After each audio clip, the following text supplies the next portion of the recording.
A-level biology takes what you know at GCSE and extends upon it with a much greater depth and higher level of learning. You can see that it is divided up into AS1, AS2 and AS3 in year 13. AS1 and AS2 are both theory papers. AS3 is the practical paper. There's greater weighting on the theory papers, but the practical is extremely important. The practical in both year 13 and year 14 in AS and A2 is made up of a list of practicals that we carry out in the class, and we keep a portfolio.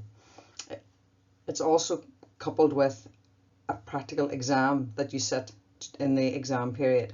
So most of the work is done as we go along through the year.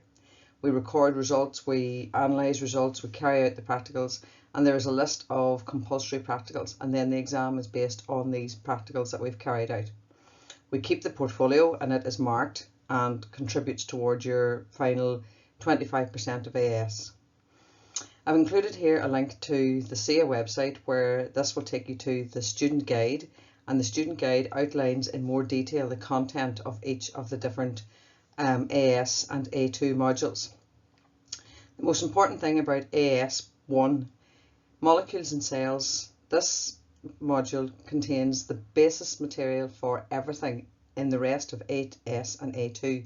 So everything that you learn in AS1 you will meet again in some context through the rest of all the modules.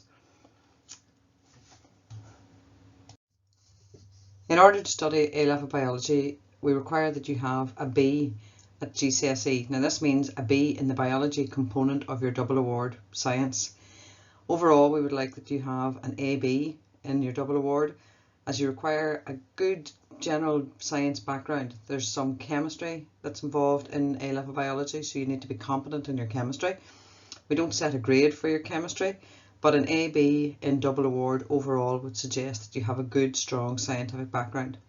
There's also some maths involved at A-level biology, but it's nothing beyond GCSE, so be competent with maths. Have a B at least in your biology component of double award, and have an AB overall. As previously mentioned, practical work forms an important part of both AS and A2. In our 8 periods during the week, at least 2 periods of this would be spent in the actual carrying out of a practical. Then a further 2 might be dealing with results and analysing them mathematically with graphs or whatever. So practical work does form an important and a fun part of A-level biology, as well as all the skills that you learn through practical work.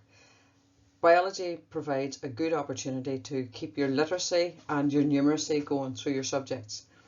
Literacy is extended in A-level biology as the final question on each of the theory papers is an extended writing question. It's called an essay question, but it's not a very long essay.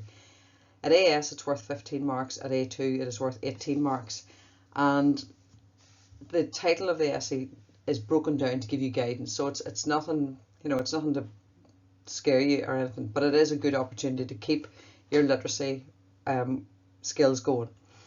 Numeracy is also scattered throughout biology A-level.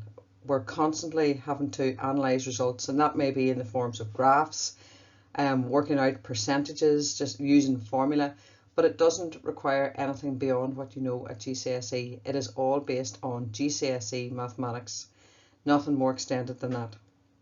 But it is a good subject for carrying on your use of maths.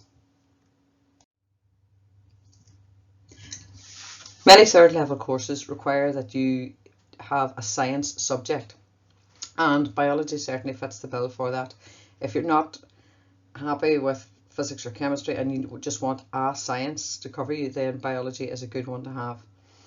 What I've shown here are just a snapshot of some of the careers that involve biology.